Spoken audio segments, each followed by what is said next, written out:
Hi there, and welcome back. What I was just having a little fun with is something that I would like you to place your focus on for this session. Now, we have been talking quite a bit about improvisational ideas for the last few sessions, and prior to that, we did quite a bit with discussing those left-hand strategies. Now, here's a significant point that I would like to make. This is not about vocabulary. This is about expression. And when we express ourselves, we want to express ourselves confidently.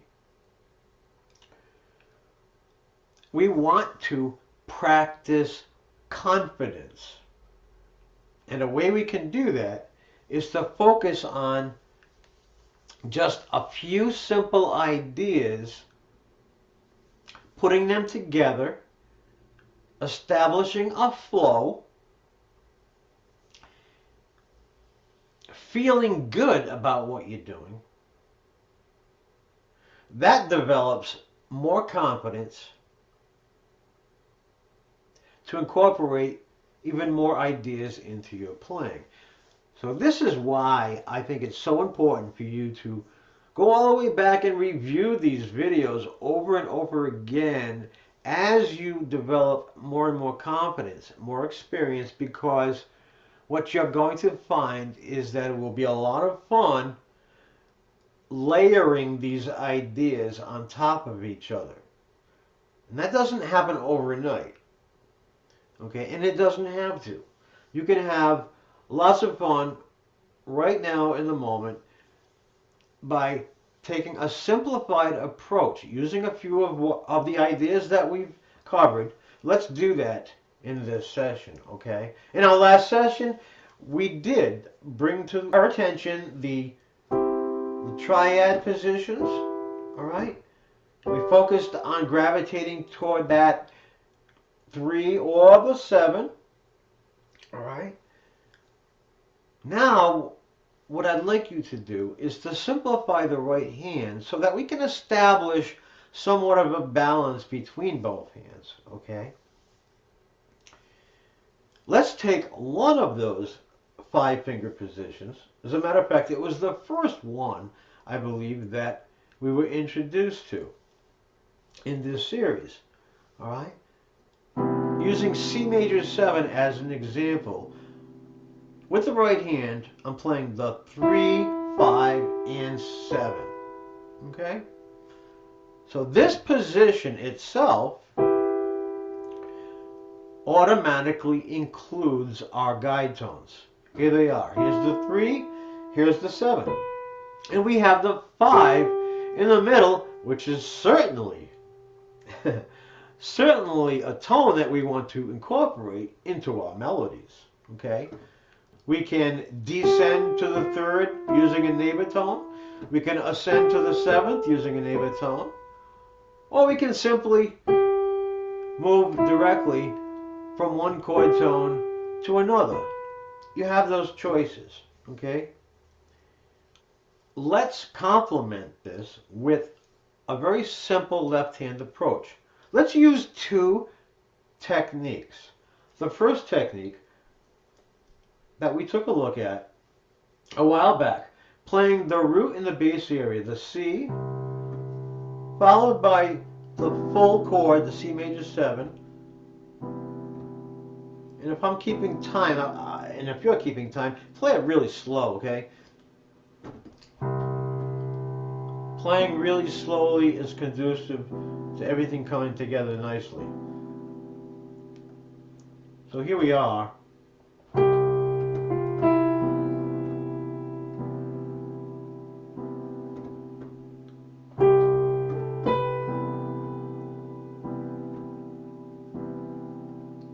Okay, if we were counting 4 beats to a measure, that's 2 measures, okay? It's very musical. We've got those guide tones in there, and it all sounds nice.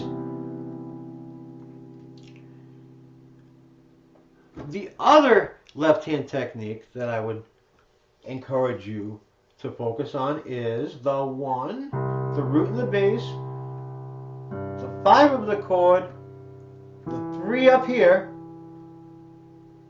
and then going back to the 5. 1, 5, 3, 5.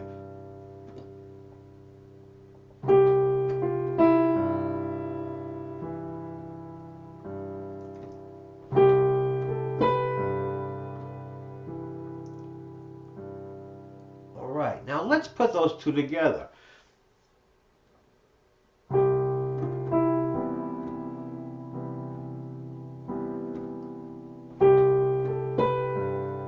One after the other, right? One more time.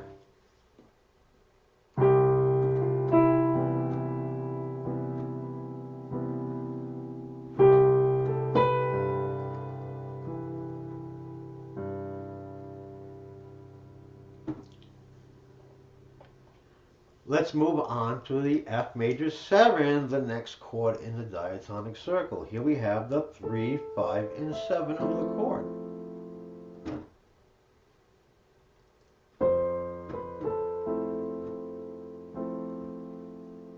Here it is.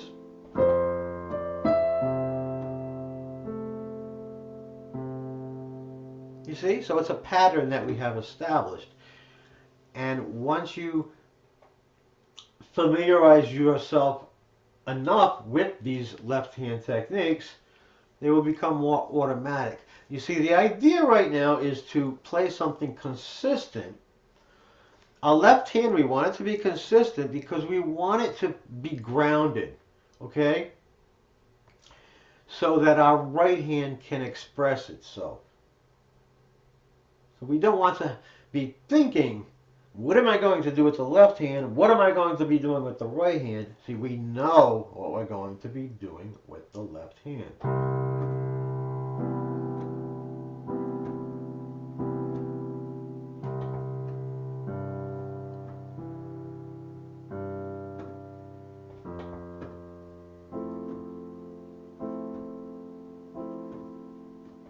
And I'm going to encourage you to keep it nice and soft.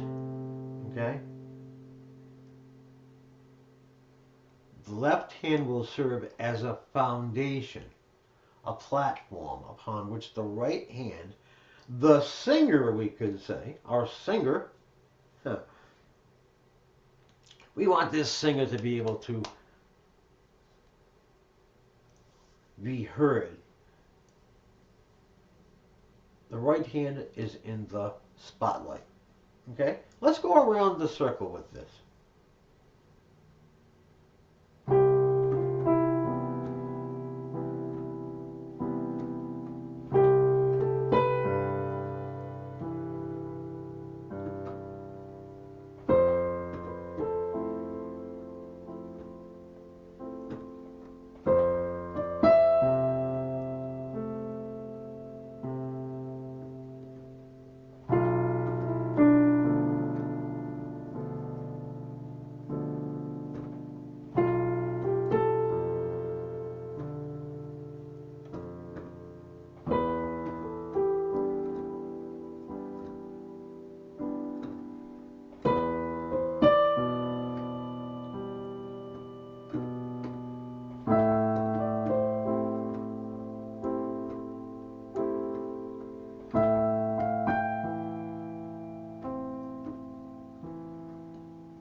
Here we are.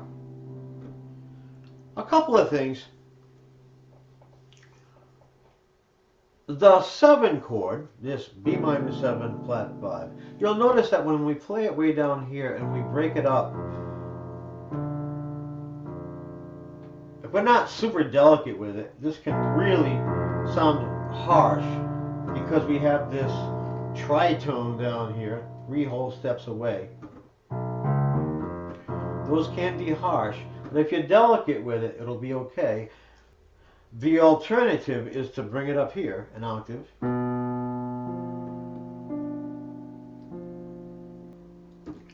The other point I would like to make is the G7. All right, you may decide to go with the sus chord rather than the G7 itself. So rather than playing the 7 chord, feel free to play the sus, which looks like that D minor 7. It works nicely. That's up to you. You're going to actually find that sounds very nice when you go up to the 7. When you go to the 3rd, it works, but you may choose to go with the G7 chord. Okay? So there we have it. And I want to encourage you to take this as slowly as necessary. Remember now, the idea is to establish a foundation with this left hand. We want to be comfortable with it so we can place a focus on the right hand. And right now we're playing right hand patterns, but you're going to actually be a little bit more explorative with that right hand. And that will certainly make it necessary for this left hand to feel more grounded. Okay? So very, very, very, very slowly.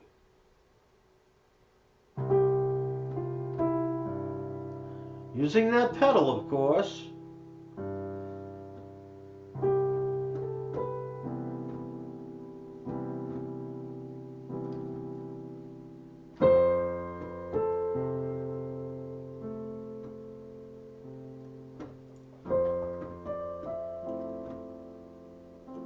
You get the idea? All right. You are doing fantastic. I believe in you. You have what it takes. I know you're making music. And please, feel free to reach out. Ask me questions. Provide me your input, your ideas. I love that. I really do value you. And I most certainly look forward to our next session together.